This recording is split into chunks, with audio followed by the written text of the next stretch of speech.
Abra sua Bíblia, por favor, no texto do profeta Ezequiel. Profeta Ezequiel.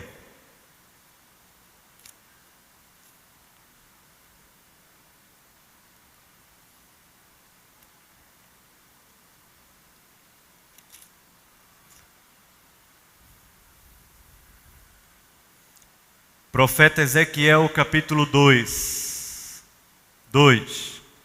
Puder diminuir o retorno um pouco e o médio. Capítulo 2. 2 e 3. Nós temos conversado aqui nos cultos da noite sobre a vocação profética da igreja. E fizemos isso em Isaías, em Jeremias, tá? Se você não ouviu e deseja ouvir, está disponível no YouTube, nos canais que a igreja tem. Hoje nós vamos olhar para Ezequiel. Semana que vem, se Deus der graça, nós vamos olhar para o profeta Daniel. Você pode ler durante a semana, porque é um livro até pequeno. Mas hoje é o profeta Ezequiel. É um desafio, porque são 3 capítulos que nos falam sobre o seu chamado. Eu quero ler a partir do capítulo 2, mas a gente vai entrar também no capítulo 1. Se Deus der graça, a gente seja aqui abençoado pela palavra dele essa noite. E meditando durante a semana, eu tenho lido os profetas e estou em Ezequiel.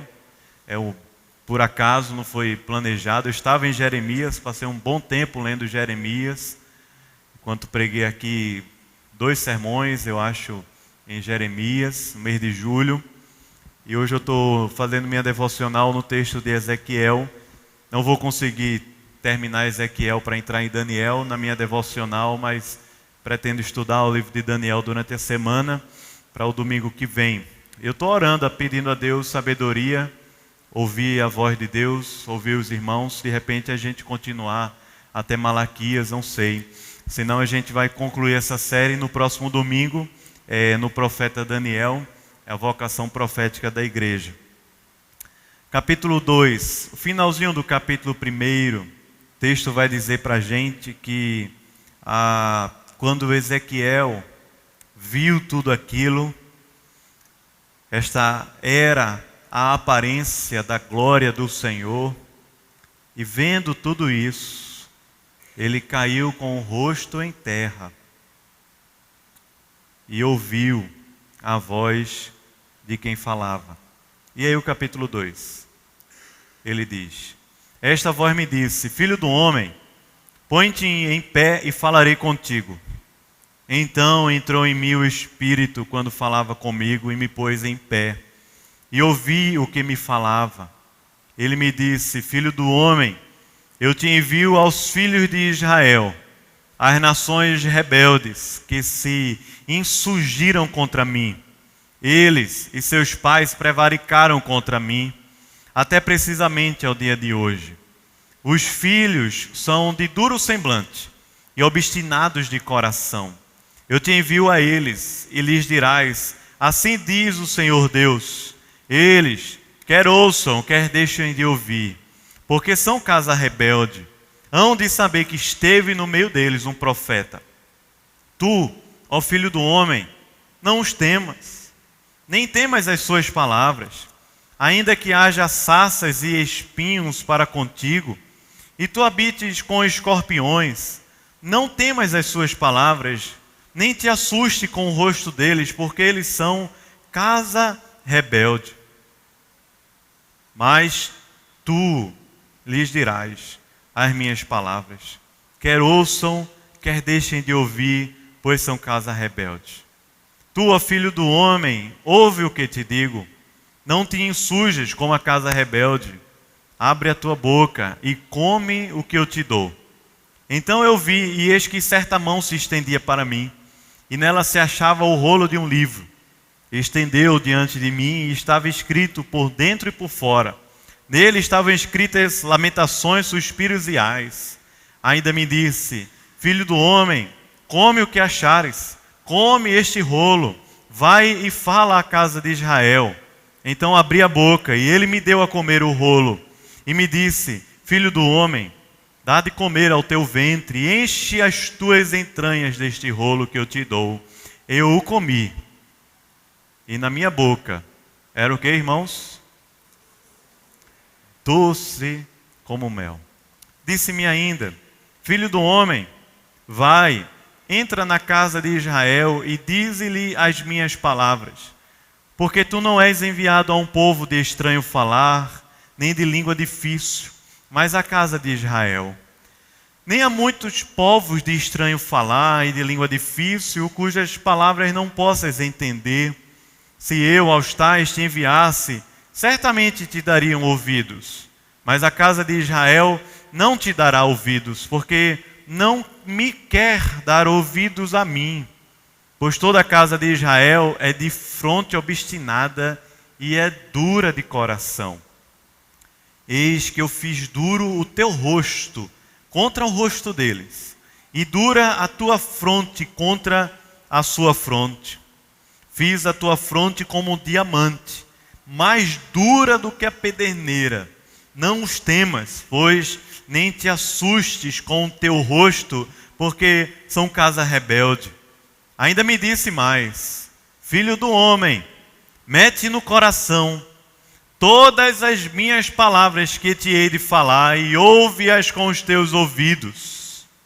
Eia, pois, vai aos do cativeiro, lá na Babilônia, aos filhos do teu povo, e quer ouçam, quer deixem de ouvir, fala com eles, e diz-lhes: assim diz o Senhor Deus. Levantou-me o Espírito, e ouvi por detrás de mim uma voz de grande estrondo, e ouvi por detrás de mim, que levantando-se do seu lugar dizia, vamos ler juntos, o que dizia? Ouvi o tatalar das asas dos seres viventes que tocavam uma nas outras, e o barulho das rodas juntamente com eles, e o sonido de um grande estrondo. Então o Espírito me levantou e me levou. Eu fui pesado, estava amargurado na excitação do meu espírito. Você pode ler aí? Mas o quê? A mão do Senhor se fez forte. Então fui até Labib, aos do exílio, que habitavam junto ao rio Quebar, e passei a morar onde eles habitavam, e por 7 dias assentei-me ali atônito no meio deles.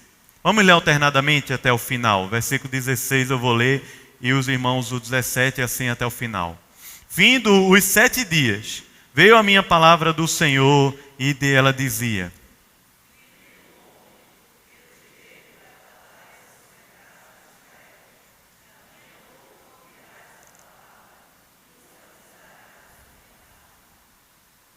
quando eu disser ao perverso: certamente morrerás, e tu não o avisares, e nada disseres para o advertir do seu mau caminho, para lhe salvar a vida, esse perverso morrerá na sua iniquidade, mas o seu sangue da tua mão o requererei.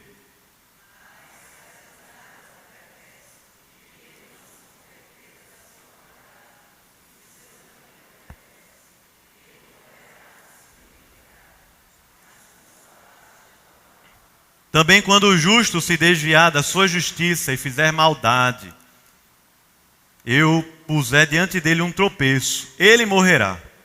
Visto que não o avisaste, no seu pecado morrerá, e as suas justiças que praticara não serão lembradas, mas o seu sangue da tua mão o requererei.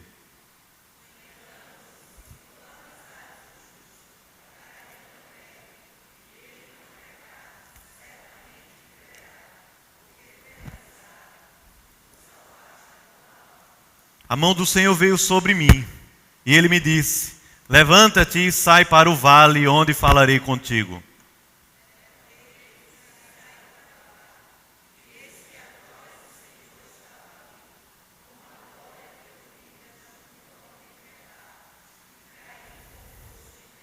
Então entrou em mim o Espírito, e o Espírito me pôs em pé, e falou comigo e me disse: vai e encerra-te dentro da tua casa.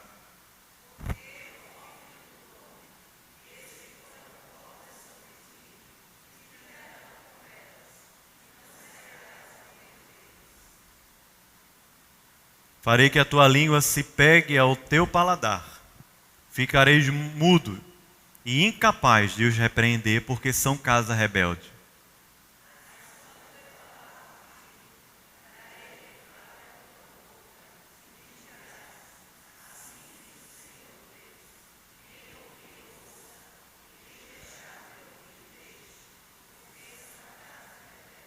Amém.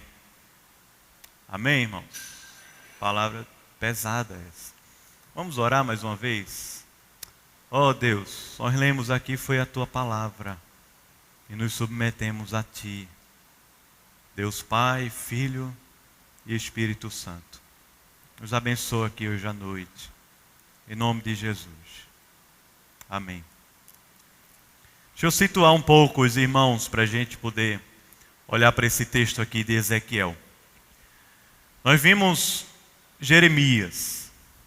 O contexto de Jeremias era parecido com o contexto de Ezequiel.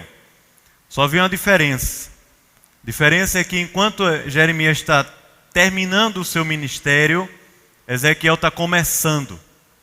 Jeremias está em Jerusalém, Ezequiel está na Babilônia. Ezequiel, que quer dizer Deus fortalece. Ezequiel está na Babilônia. Jeremias profetizou durante 40 anos lá em Jerusalém, e a profecia dizia respeito a um cativeiro babilônico, ou seja, a um juízo de Deus que viria sobre Jerusalém para destruir toda Jerusalém e Judá. O que isso quer dizer é que Jeremias estava profetizando que se o povo de Deus não se arrependesse dos seus pecados e buscassem ao Senhor, Deus viria e traria grande juízo sobre eles através de uma nação ímpia. O povo de Deus não acreditava nessa palavra de Jeremias. Não acreditava. E havia no meio do povo profetas, falsos profetas. Pessoas que falavam apenas para alisar o ego umas das outras. Como existe hoje dentro das igrejas evangélicas, e nós aqui dentro não estamos imunes a isso. Pessoas que estão dentro, às vezes com pele de ovelha, mas por dentro são lobos, e estão apenas alisando o ego, apenas aliviando a consciência para que você continue vivendo uma vida de pecado e de mundanismo. E aí o povo não acreditava naquilo que Jeremias falava.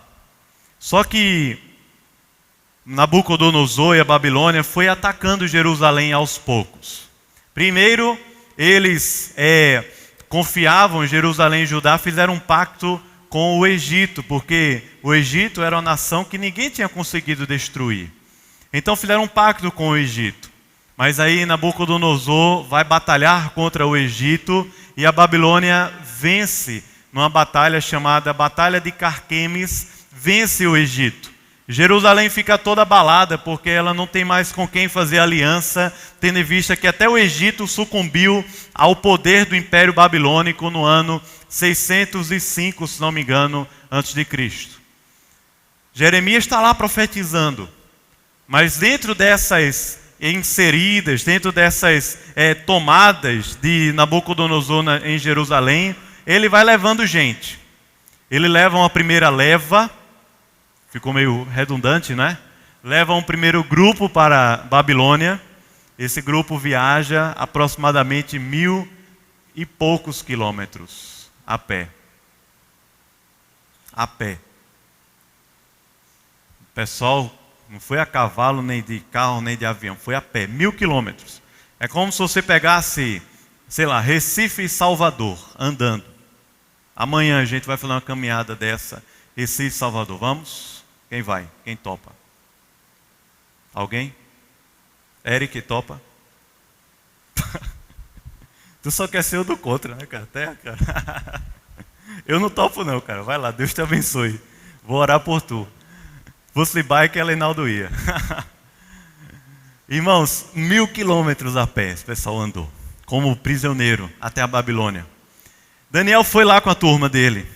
Depois, quando o Nabucodonosor entra mais em Jerusalém e tira o rei, chamado Joaquim. Tira o rei e leva o rei lá para a Babilônia. Joaquim era rei em Judá, em Jerusalém, foi levado e ele viveu dentro do palácio do Nabucodonosor até o final da sua vida como rei de Judá. Nesse momento, mais um grupo é levado para a Babilônia. Possivelmente, esse é o momento que Ezequiel foi levado para a Babilônia. Veja, Nabucodonosor tirou o rei, levou-o lá para o seu palácio e colocou lá um tio dele, chamado Zedequias. Enquanto Jeremias está pregando, amarrado no tronco, no pátio lá de Zedequias, Ezequiel está na Babilônia e Deus fala para ele numa visão. Fazia mais ou menos 5 anos que ele estava na Babilônia. Ele tem mais ou menos 6 anos pela frente até a Babilônia destruir o templo, o palácio e as muralhas de Jerusalém. Foram 11 anos do rei Zedequias.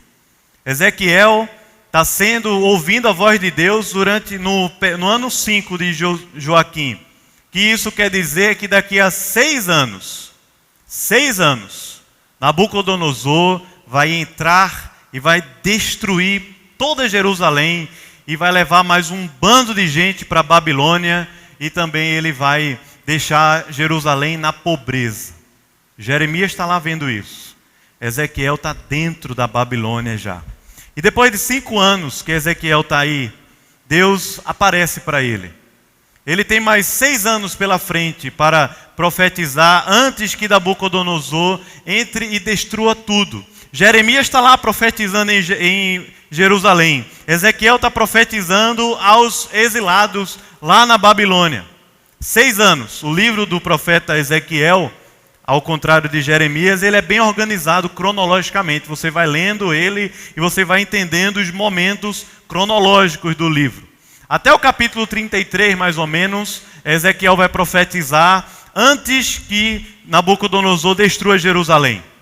E Ezequiel teve uma tarefa dura e difícil. Deus chegou a levar até a esposa dele para trazer um ensino sobre ele. Ezequiel ficou viúvo. E Deus falou para ele: você vai ficar viúvo e você não vai poder chorar a sua viuvez. Não é uma tarefa fácil. Não foi uma tarefa fácil para Ezequiel ser profeta no meio da Babilônia. Não foi. 6 anos. Até o capítulo 33, Jerusalém não tinha, vai ser, perdão. No capítulo 33, Jerusalém vai ser totalmente destruída. Até lá, Ezequiel está profetizando. E aí, se você for ler o livro de Ezequiel, você vai ver que a partir do capítulo 34, Ezequiel passa a falar a respeito de um renovo e uma restauração. Mas a linguagem de Ezequiel não é de uma restauração política, econômica, social, não é apenas de reconstrução das muralhas e reconstrução do templo. Capítulo 34, Ezequiel fala que os pastores de Israel eram maus. Eles se alimentavam, eles comiam o que era das ovelhas e engordavam. Eles eram maus pastores.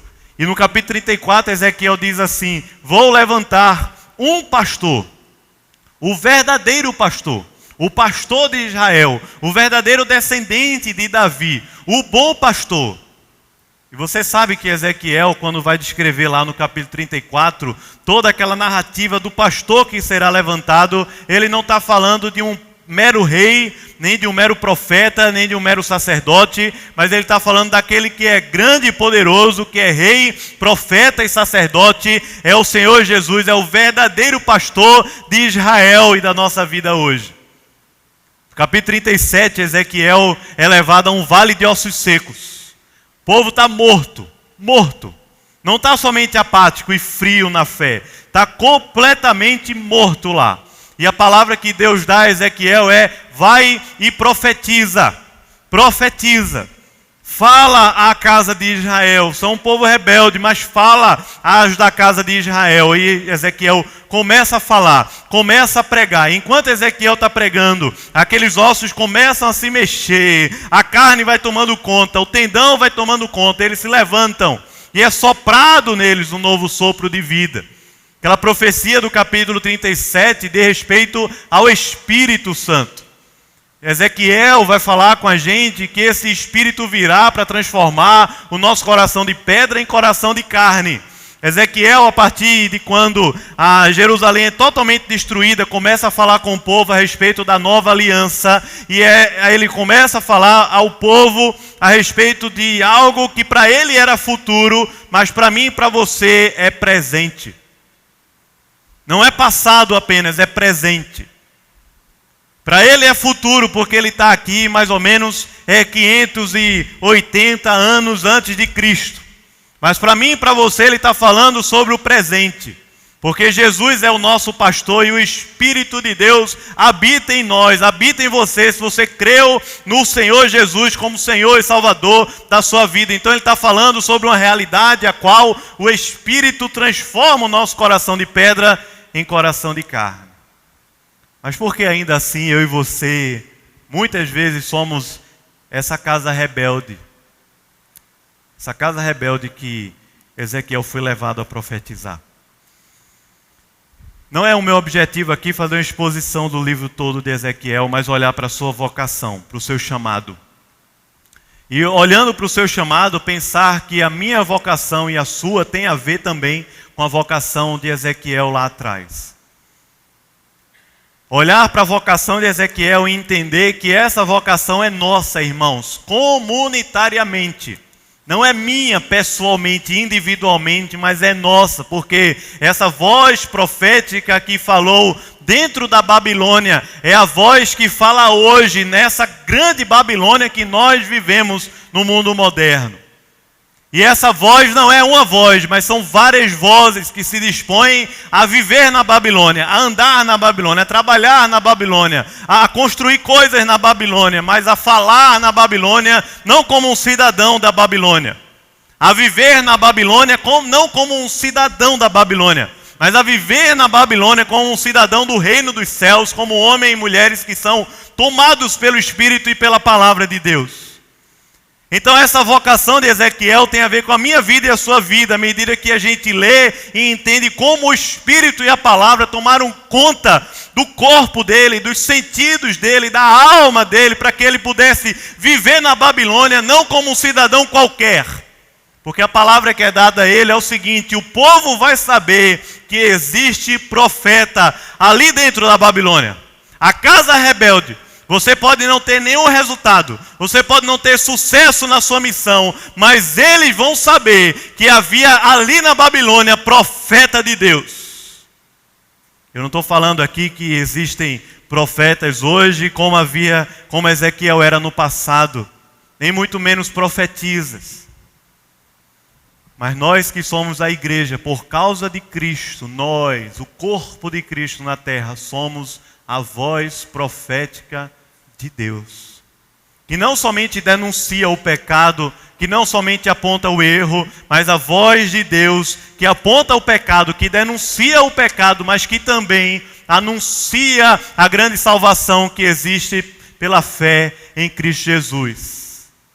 E aponta para um reino que é muito maior do que o nosso próprio reino, do que os reinos desse mundo, dessa terra. Mas olha para o texto, para a gente poder. Eu quero fazer assim essa noite. Eu fiz uma introdução. Eu quero fazer uma exposição aqui breve do texto, dos acontecimentos que Ezequiel viveu ali naquele momento no rio Quebar. E no final eu quero fazer algumas aplicações. Olha o capítulo 1, por favor. Você vai ver que no capítulo 1 começa uma série de visões. Irmãos, eu já li, reli, e não consigo visualizar essa cena, não consegui. Eu acho que talvez a Disney conseguisse pegar essa imagem e colocar num telão. Mas vou dizer para você, Ezequiel viu isso 3D. Negócio assim, grandioso, poderoso, saltou nos seus olhos. Ezequiel viu tudo isso. Ezequiel viu ao vivo. A visão não era uma visão pequena e qualquer. A visão primeira é que Deus leva Ezequiel, abre os olhos para ele ver coisas imensas. Capítulo 1, no versículo 5, diz que primeiro ele viu 4 seres viventes. E esses 4 seres viventes, eles tinham rostos diferentes. Ele tinha um mesmo rosto, mas tinham 4 lados desse rosto. E cada lado desse rosto era diferente. Um lado era como de uma águia, o outro como de um leão, o outro como de um boi e o outro como de um homem. E havia asas desse ser vivente. Havia 4 seres viventes, com o rosto dividido em 4 partes. Você pode ver aí a partir do versículo 5. Cada um deles, tinha 4 rostos e também tinha 4 asas. Ele tinha um rosto de boi, de águia, de leão e de ser humano. O que o Senhor está dizendo a Ezequiel, nesse momento aqui, não é que trazendo à luz algumas imagens do mundo babilônico, dos deuses, como seres híbridos, né? Corpo de homem e cabeça de bicho, como você pode ver em muitas mitologias. Mas o que Deus está falando aqui para Ezequiel é a respeito de um Deus que governa sobre todos os reinos, sobre todas as situações e contextos. Desde aquele animal mais feroz como o leão, desde aquele que aponta para a fertilidade dentro de uma casa como o boi, desde aquele mais ágil como a águia, mas até mesmo ao ser humano. E havia 4. E a linguagem aqui do 4 vai apontando para a gente de um Deus que governa sobre os 4 cantos dessa terra. Havia 4 seres viventes. Cada um tinha 4 rostos, 4 asas. Era uma coisa assim grandiosa. Diz no texto aqui que eles começaram a voar e zigue-zaguear. Você imagina isso aqui dentro. Antigamente havia um Batman aqui. Não sei quem lembra. Morcegos viviam aqui dentro do templo. Quem lembra aqui dos morcegos? Tinha gente que achava que era um Batman, tinha gente que achava que era um drone. A gente estava aqui no culto e o morcego dava um rasante. Aí todo ficava era um negócio complicado. Quem estava pregando, difícil. Eu fingia que não via, mas eu via o negócio passar. Se tivesse a minha cabeça aqui, então passava o morcego.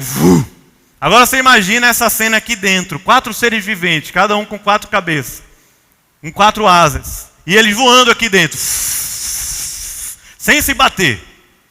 E Ezequiel está ali vendo aquele negócio gigantesco, imenso. Mas não é somente isso, ele também viu 4 rodas. Do lado de cada ser vivente havia uma roda. E à medida que o espírito saltava, o espírito movimentava, essa roda começava também a girar. E os seres viventes a se movimentar. E tudo isso, toda essa visão que Ezequiel está percebendo, está vendo com seus próprios olhos, tudo isso, todo esse movimento imenso, obedecendo à voz do Espírito de Deus ali. O Espírito anda, as rodas começavam a girar e os seres viventes também. Diz um certo momento que o som era tão estrondoso como o som, um barulho de muitas águas. É assim que Ezequiel descreve essa grande visão. A visão de Ezequiel é de um Deus que governa os 4 cantos da terra. A visão de Ezequiel é de seres que se movimentam na terra, obedecendo à ordem do Espírito. O Espírito fala, o Espírito se move, e à medida que isso acontece, as coisas se movem, se movimentam em uma grande harmonia. Apesar de serem grandiosas e exuberantes, elas se movem em grande harmonia. E Ezequiel está vendo tudo isso. Mas não para por aí. Ezequiel vê que acima disso havia um trono.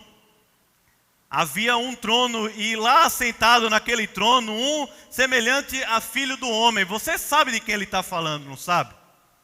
Deus se apresenta aqui, uma teofania. Deus se manifesta para Ezequiel na imagem de um homem. Como se manifestou a mim e a você na imagem de um homem encarnado, Jesus Cristo. Ezequiel está vendo essa grande imagem. E diz que quando Ezequiel viu aquele trono, o trono que estava acima dos seres viventes, acima dos movimentos das rodas, ele viu aquilo tudo, ele cai como se estivesse morto no chão. Aí a mão do Senhor vai lá, o Espírito de Deus começa a falar com Ezequiel. E primeiro o Espírito fala para ele que tem uma chamada para ele, uma vocação para ele. Depois ele dá uma outra visão. Depois o Espírito diz de novo que tem uma chamada para ele e uma vocação para ele, bem parecida com o primeiro momento. Mas presta atenção para você não perder o fio da meada. No capítulo 2, quando nós começamos a ler, diz que o Espírito entrou em Ezequiel. E a voz falou com ele: fica em pé, porque eu vou falar contigo. O Espírito entra em Ezequiel. E a voz começa a falar com ele. E a voz que fala com o profeta Ezequiel é a seguinte: levanta-te, eu vou te enviar a uma casa rebelde. Pense numa proposta boa, maravilhosa. Ezequiel viu tudo aquilo, mas a chamada é o seguinte: levante-se e vá falar. Você vai falar a uma casa que é rebelde. Elas não vão ouvir a voz, não vão obedecer. São casa rebelde, duro coração, mas vai lá e fala. Difícil esse chamado, não é não? Um grau de dificuldade imenso. Ezequiel está ouvindo essa voz. E a palavra que Deus dá a Ezequiel nesse momento é: não quero saber. Talvez eles não vão se converter. Não quero que você fique chateado. Não é isso, Ezequiel. Mas eles vão saber lá que havia um profeta no meio deles. Ezequiel está dentro da Babilônia. Babilônia era uma loucura naquela época, como é uma loucura hoje também. Recife é uma loucura, Babilônia era uma loucura. As grandes cidades do mundo são uma loucura. Qualquer lugar que tiver ser humano é uma loucura. E Ezequiel está lá, dentro daquele contexto, vendo tudo isso, uma coisa gigantesca que ele está vendo. E Deus está falando com ele: levante-se e fale. Você vai falar a uma casa rebelde. E você vai dizer a minha palavra. Não vai dizer outra coisa, você vai dizer apenas a minha palavra. De repente, uma outra visão. Um rolo. A gente lê isso aqui, eu acho que a gente não imagina. Imagine Deus mandando você comer um rolo de papel. Um rolo. Como assim um rolo? Um rolo. Aí você diz: tem glúten. É ou não é? Ah não, essa aqui eu não posso, estou na minha dieta. Eu já engordei 5 quilos esse ano, por isso que eu estou usando colete, para esconder a minha barriguinha. Ah, você achou que era elegância? Não é não. Um rolo, come. Você comeria? Tem gente aqui que eu sei que comeria, porque come tudo. Parece o caminhão do lixo, abre a boca e trá, trá, trá, trá. Não vou dizer os nomes, para não queimar. Que alguns ainda vão casar. Mas veja, o rolo apareceu lá, a palavra é: Ezequiel come esse negócio. Ezequiel come. E o relato que Ezequiel diz é que enquanto comia, aquele negócio ia entrando nas suas entranhas. E a palavra que é dada para ele é isso mesmo: come, mastiga esse negócio e deixa que esse rolo, ele entre mesmo, se aprofunde em você até as suas entranhas e encha. Não vai ficar de barriga cheia ou vazia, não vai ficar vazio, vai encher as suas entranhas. E Ezequiel está comendo isso. E qual é o gosto que ele sente na boca? Era o quê? Doce.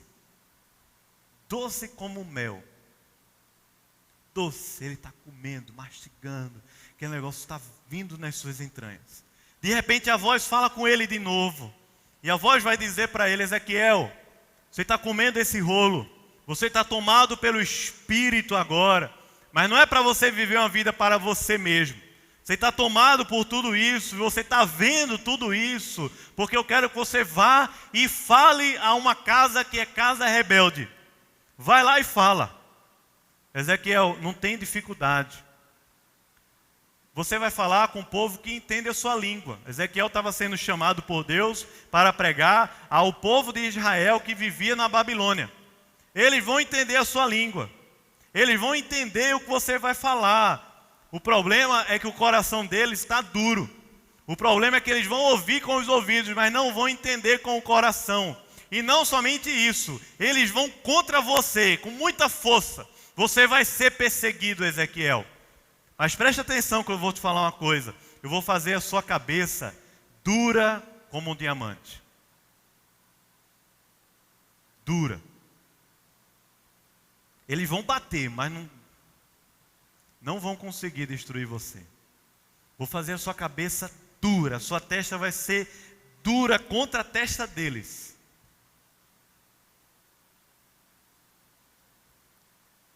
Você diz, caramba, Deus realmente protegeu Ezequiel. Mas você queria, irmão, um chamado desse? Você queria que Deus estivesse dizendo para você assim, você vai levar cabeçada. Você vai levar cabeçada. Eu não queria, não. Eu sei que você está rindo pensando que eu tenho uma cabeça grande. Mas não tem a ver com isso.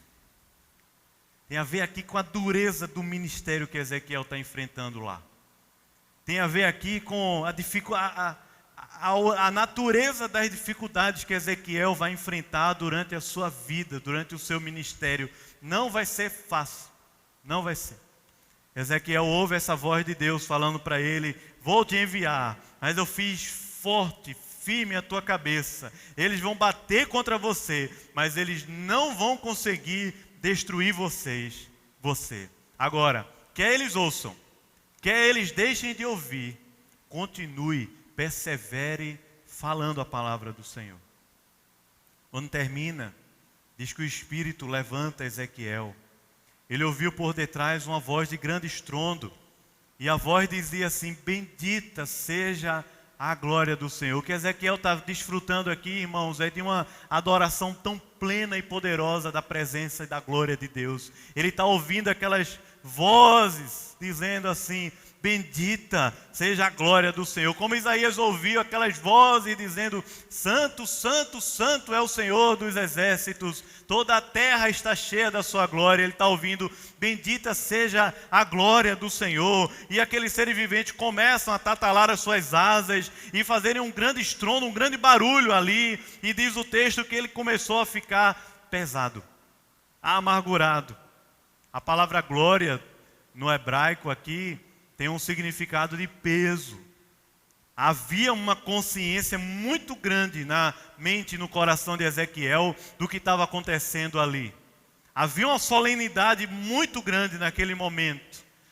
Ezequiel começa a ficar com o coração amargurado, pesado.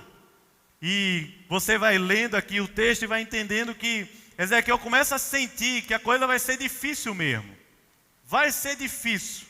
E ele vai sentar ali junto a um rio Quebar. Ele fica ali durante alguns dias, atônito. Por 7 dias ele fica ali sentado, atônito no meio do povo, dos filhos de Israel, sem falar muito.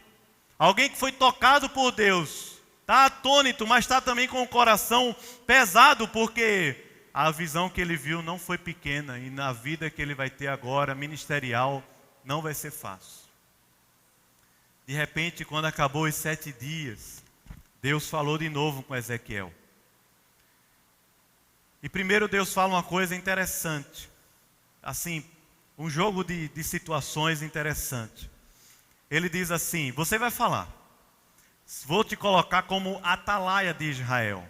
O atalaia era aquele cara que ficava em cima do muro, vendo, quando via o perigo, e ele avisava para o povo. Ele tocava o sino lá, avisando ao povo que vinha um exército inimigo. O povo devia se esconder, os guerreiros deviam se apresentar para a batalha.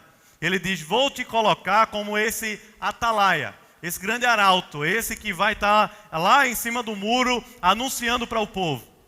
E a questão é o seguinte, se eu disser ao perverso, certamente morrerás, e tu não o avisares, ele vai morrer na sua iniquidade, mas o sangue daquele perverso eu vou requerer da sua mão, Ezequiel.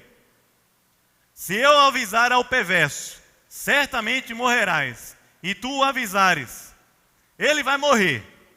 Na sua iniquidade ele vai morrer, mas o sangue dele eu não vou requerer da sua mão, Ezequiel. Se eu disser ao justo, certamente morrerás, e você não avisar a ele, ele vai morrer na sua iniquidade, vai se perder completamente. Mas o sangue eu vou requerer da sua mão que não avisou. Mas se eu disser ao justo que certamente morrerás, esse caminho que você está levando aí não vale a pena, é um caminho de morte. Se eu disser ao justo, é um caminho de morte para a sua vida, e você for lá no justo e disser ao justo, olha, esse caminho não é um caminho de Deus para você, Deus fala para Ezequiel, ele vai ser salvo. Ele vai ser salvo.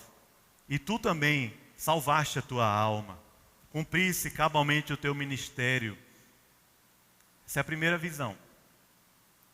E depois, Deus fala para Ezequiel assim: tu vais ficar um tempo sem falar. Sem falar. Essa aqui é a parte mais difícil, talvez.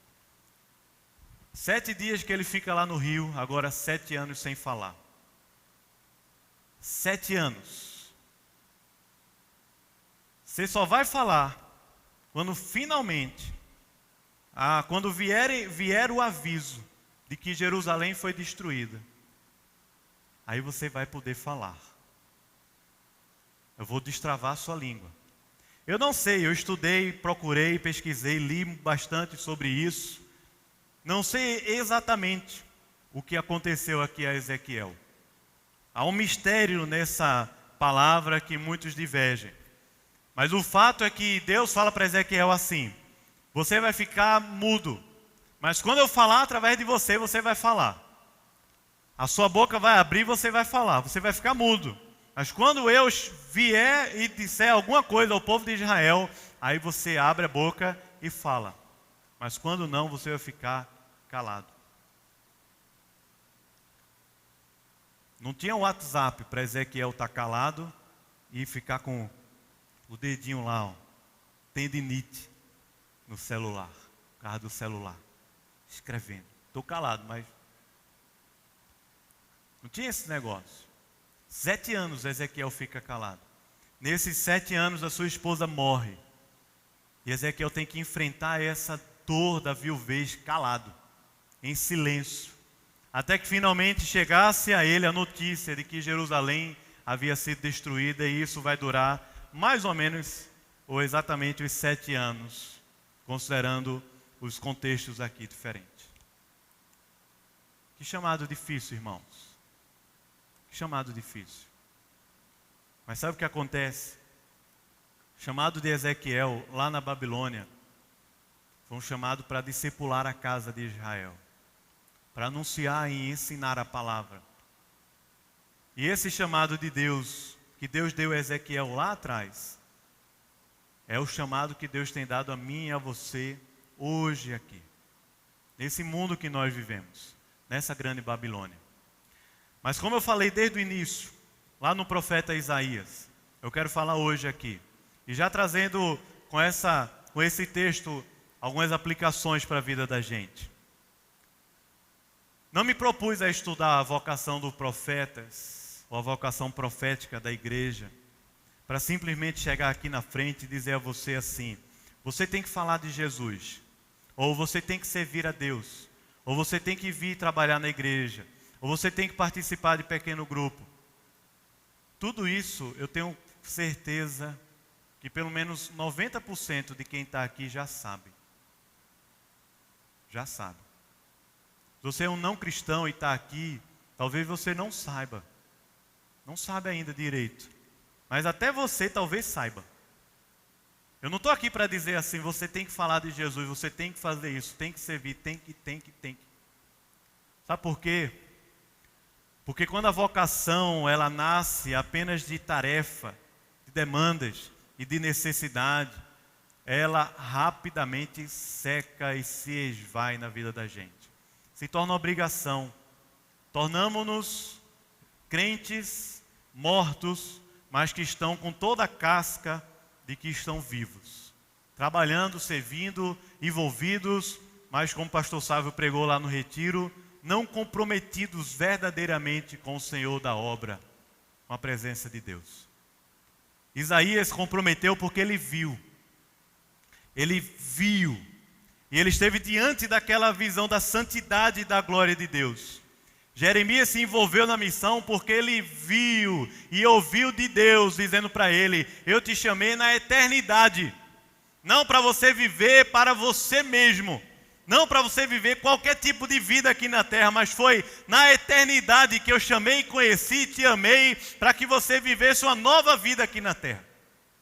O que está acontecendo com Ezequiel aqui é que Ezequiel está vendo a glória de Deus. Ele está vendo o trono de Deus. Ele está ouvindo a voz de Deus falando com ele.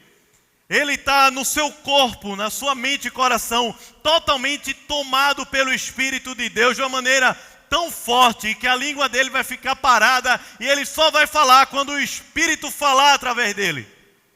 Ezequiel não apenas está cheio do Espírito Santo, mas ele também comeu a palavra, comeu, e aquele negócio que era doce como mel invadiu as suas entranhas e encheu a alma de Ezequiel. E essa é a questão crucial aqui essa noite para a gente.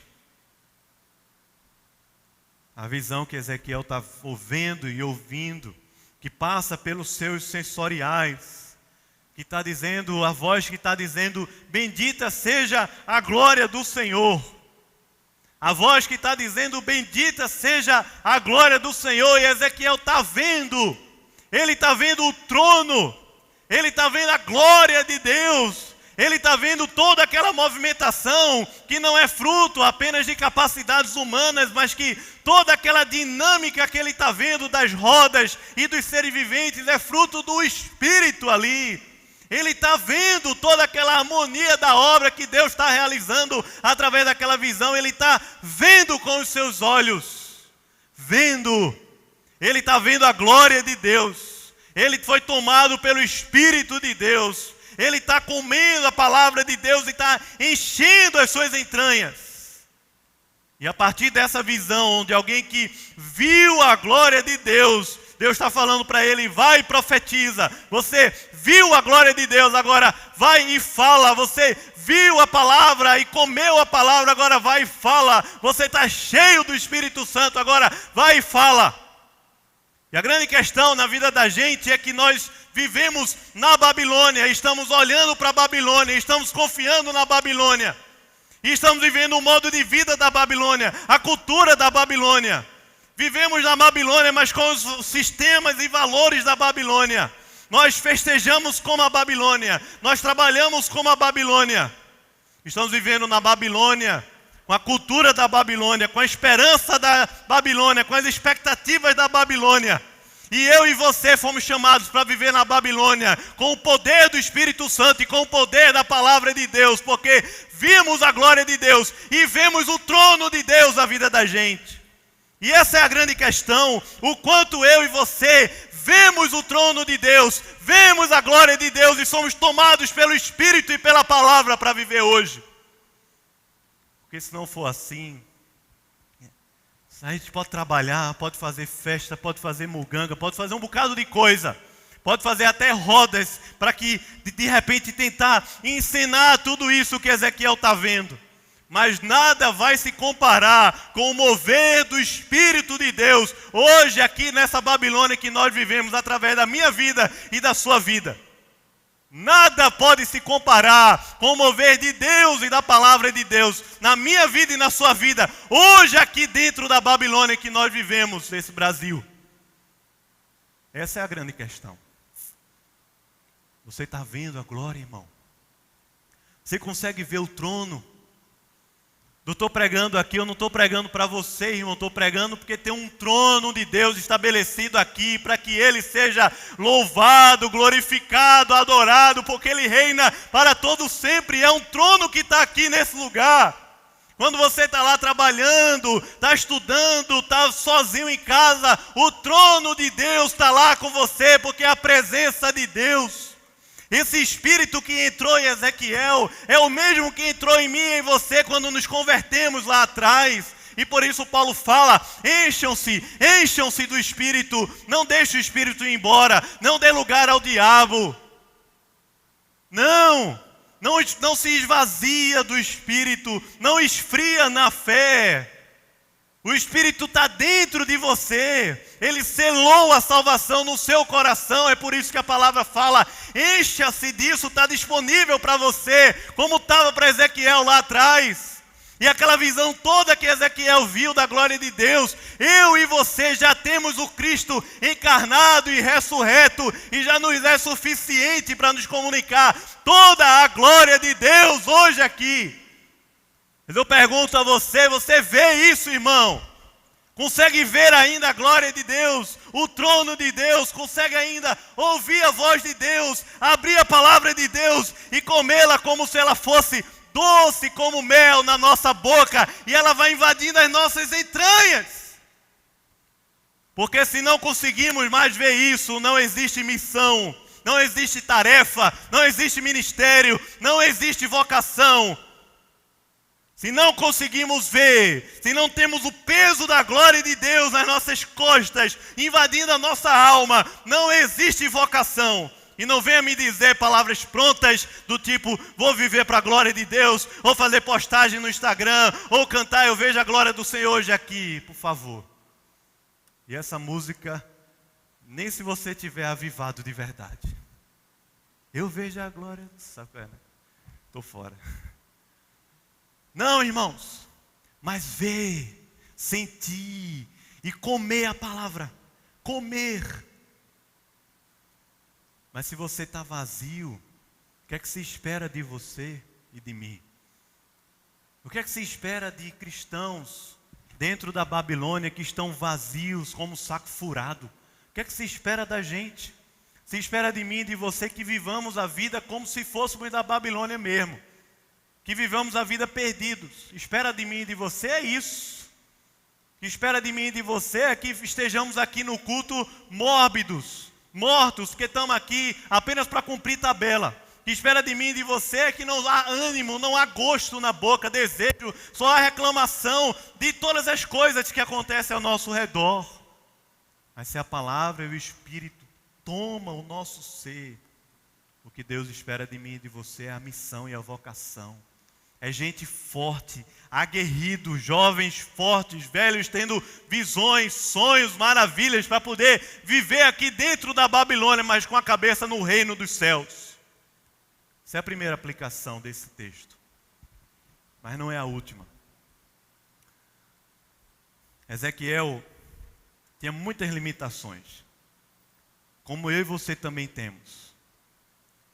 E isso que Deus fez com ele, que pode haver aqui diversas explicações a respeito da sua mudez.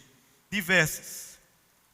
Para ele, não, sei lá, alguns já disseram até que era para Ezequiel não estar orando para que a Babilônia não fosse lá para Jerusalém. Outros vão dizer porque ele passou 7 dias ali amargurado e agora vai receber os 7 anos. Muitas explicações para isso, eu não quero me deter nisso agora. Mas aquela limitação, e Ezequiel o tempo todo que vê e ouve a voz, vê e ouve, ele vê a glória e ouve a voz de Deus, o tempo todo ele cai como se estivesse morto e entregue, ele cai. E não somente isso, a boca dele é cerrada, ele não consegue falar. Ezequiel está cheio de limitações. Mas tem um versículo aqui que eu achei tão poderoso, e eu quero aplicar com ele. Ele diz: mas a mão do Senhor se fez muito forte sobre mim. Por favor, versículo 14 do capítulo 3, leia comigo.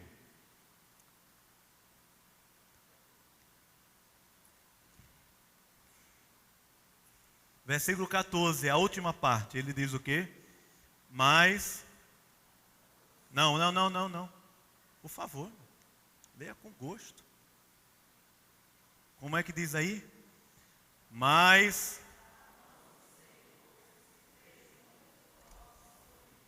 amém? Amém? Ezequiel está dizendo assim: eu me senti fraco para aquela missão. Caí como se estivesse morto, mas o tempo todo quem levanta Ezequiel é o Espírito. Ele está fraco como se estivesse morto, mas o Espírito toda hora está levantando ele. E o relato dele é a mão do Senhor. A mão do Senhor quem se fez forte sobre mim. Sabe o que é que pode trazer ânimo e esperança para o nosso coração hoje? É a mesma coisa. O que nos levanta do chão não é dinheiro, irmãos. O que nos levanta do chão não é aplauso. O que nos levanta do chão não pode ser sucesso, não pode ser um emprego novo. O que nos levanta do chão não pode ser um novo relacionamento, irmãos. O que nos levanta do chão não pode ser uma programação especial e mirabolante da igreja que agora você vai se animar para servir na igreja. Mas o que nos levanta do chão é que a mão forte do Senhor, ou a mão do Senhor se fez muito forte sobre mim. O que Ezequiel está dizendo é que, apesar das suas limitações, apesar das nossas limitações, nós podemos servir a Deus com todo o nosso coração, com toda a nossa força, porque a mão do Senhor se faz forte sobre a nossa vida. E sabe o que acontece? É que é justamente na fraqueza, na nossa fraqueza, que Ele suscita força. Não pensa que Deus quer usar você porque você é bom. Não pensa que Deus quer usar você por causa das grandes capacidades e competências que você tem. Não é isso. Mas na maioria das vezes, Deus quer usar a sua fraqueza, irmão. Porque é na fraqueza que a graça de Deus se manifesta. Paulo, quando orou a Deus, dizendo: Senhor, tira de mim esse espinho que está doendo demais, eu não estou aguentando mais. Ele ouve a voz dizendo para ele, a voz do Senhor: não vou tirar, a minha graça te basta, porque o meu poder se aperfeiçoa na tua fraqueza. É quando Ezequiel está vivendo, ou está sendo chamado por Deus, e está vivendo essa experiência de que é a mão do Senhor que se faz forte sobre ele, para que ele possa se levantar. É um ministério que se desenvolve na dependência de Deus, não na dependência dos seus recursos, das suas competências, das suas habilidades relacionais, mas que se desenvolve com a mão forte de Deus que se levanta sobre mim e sobre você e nos levanta de qualquer poço caído e que vai com a gente mesmo no vale da sombra da morte. Porque está dizendo: estou contigo, nunca te abandonarei, jamais te deixarei. A mão forte do Senhor que está sobre mim é que me capacita, é que me dá força, é que me dá ânimo para viver na Babilônia como um povo de Deus. Mas não somente isso, eu quero falar uma terceira coisa. Nós precisamos abrir a boca, irmãos. Abrir a boca. Abrir a boca. Essa visão que Ezequiel, ou melhor, essa palavra que Ezequiel ouviu, Jesus falou para os discípulos. Está lá em Mateus capítulo 10. Mateus capítulo 10, quando o Senhor envia naquela comissão que Ele fez para anunciar o reino naquelas aldeias. Envia os seus discípulos. E ele diz assim: não te preocupes com o que hás de falar. Porque quando estiveres sendo colocado na frente de pessoas, até mesmo importantes da sociedade, para falar a respeito do meu reino, não te preocupes, que naquele momento o Espírito Santo vai colocar na tua boca as minhas palavras. Você crê, irmão, nessa palavra de Jesus? Crê ou não? Sim ou não? O Espírito coloca na nossa boca o que nós devemos falar. Veja que palavra poderosa. E ele diz assim: se tem um cara que está indo para o inferno, e você não avisar a ele que ele está indo para o inferno, eu vou requerer esse sangue da tua mão. Se tem um crente, estou falando assim contextualizado, se tem uma pessoa aqui que convive com você na igreja, hoje em dia está na moda dizer que é amigo, mas cada um vive uma vida no seu mundo, não se confrontam. São amigos, mas não como a Bíblia fala. São amigos de entretenimento, de risada, mas não se confrontam. São amigos. Ele está vivendo perdido no mundo, mas está aqui do meu lado no culto. Somos amigos, melhores amigos. Ezequiel está falando, se você não disser a esse seu amigo que ele vai morrer no seu mau caminho, eu vou requerer o sangue da sua mão, Ezequiel. Da sua mão. Você já pensou Deus falando isso para a gente? Deus está falando. Esse sangue ele vai requerer da nossa mão, da minha mão e da sua mão. As pessoas que nós convivemos estão indo para o inferno e nós não falamos para ela a respeito da salvação em Jesus. Esse sangue ele vai requerer da sua mão e da minha mão. Os irmãos que estão conosco dentro da casa de Israel, que é a igreja do Senhor hoje, e que estão vivendo um caminho mau, e você e eu não avisamos, ele pode até morrer, e você e eu não avisamos, Deus está falando, eu vou requerer da sua mão esse sangue eu vou requerer da sua mão. No juízo final, quando eu e você comparecermos diante do reto juiz, ele vai requerer o sangue de fulano, beltrano e cicrano. Você sabe quem é. Às vezes dentro da nossa própria casa, pessoas que estão dentro da nossa casa estão indo para o inferno e vai dizer, eu vou requerer o sangue da sua mão. Eu tive uma experiência sobre isso que marcou bastante a minha vida. Eu vou encerrar com ela. Quando eu não era cristão, nós tínhamos um lugar, a casa de um senhor já de, não sei, 50 anos, quantos anos ele tinha, mas que a ideologia dele era sociedade alternativa. Era só, tocava lá Raul Seixas, Cazuza, tocava na casa dele, a casa dele era aberta para todo tipo de coisa que você puder imaginar. E nem imagine agora, não é o momento. A casa dele era o point da galera mais loucona do bairro. O nome dele era Marco. E eu vivia muito lá nessa casa, na doideira com os amigos. Era o point. Durante um bom tempo virou o point. Mas eu me converti, conheci Jesus. Deus salvou a minha vida do império das trevas, tremedal de lama, um poço de perdição. Me deu uma vida nova. E estou eu vivendo o Evangelho. Converti 1 ano, 2 anos, 3 anos, vivendo a palavra, 4 anos, eu acho que mais ou menos 5 anos. Estou vivendo a palavra, estou crescendo na fé. E estou em casa lá, lendo a Bíblia. Estava lendo, uma tarde,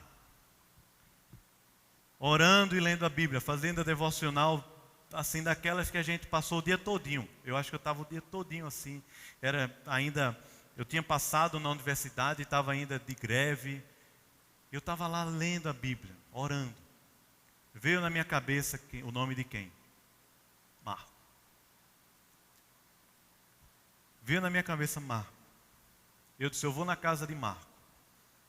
Eu acredito que foi Deus que trouxe na minha cabeça o nome dele, dizendo assim, levanta daí e vai lá na casa dele. Eu andei, eu tinha que andar umas meia hora da minha casa até lá. Fui até a casa de Marco. Quando eu bati, Marco estava lá, convalescendo, porque passou o ano inteiro dentro de um hospital com problema renal. E agora ele tinha que ir 3 ou 4 vezes na semana para fazer a transfusão de sangue, não é isso?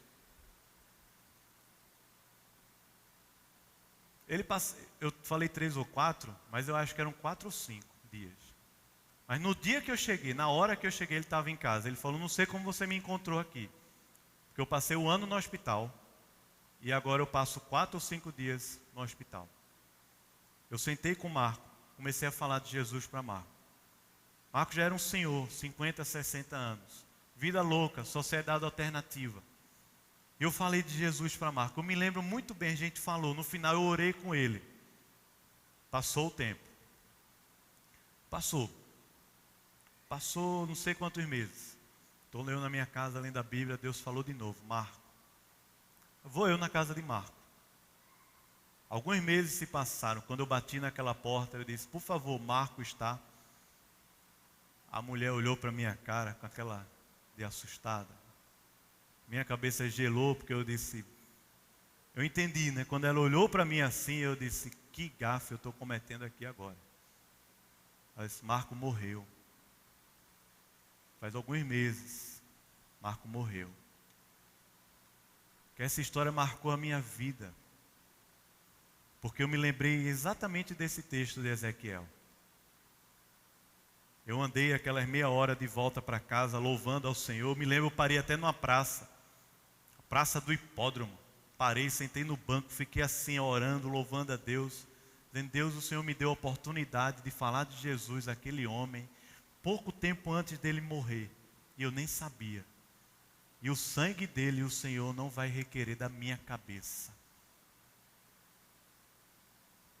Essa voz profética de Deus com Ezequiel é a mesma que Jesus falou para mim e para você. Vai, prega o Evangelho, faça discípulos de todas as nações. Vou te dar um Espírito Santo para você ser minha testemunha em Jerusalém, Judeia, Samaria e até os confins da terra. Amém. Vamos orar? Quem é o seu Marco que você vai orar aqui hoje à noite, dizendo, Deus, eu quero falar do Senhor para ele, para ela. Eu não quero chegar no juízo e o Senhor requerer o sangue dessa pessoa que está aqui ao meu lado hoje. Está vivendo uma vida totalmente errada. Está vivendo uma vida de prostituição, de mundanismo. Está afastado dos caminhos do Senhor e eu nunca falei nada. Essa não é a amizade que a palavra de Deus fala para a gente.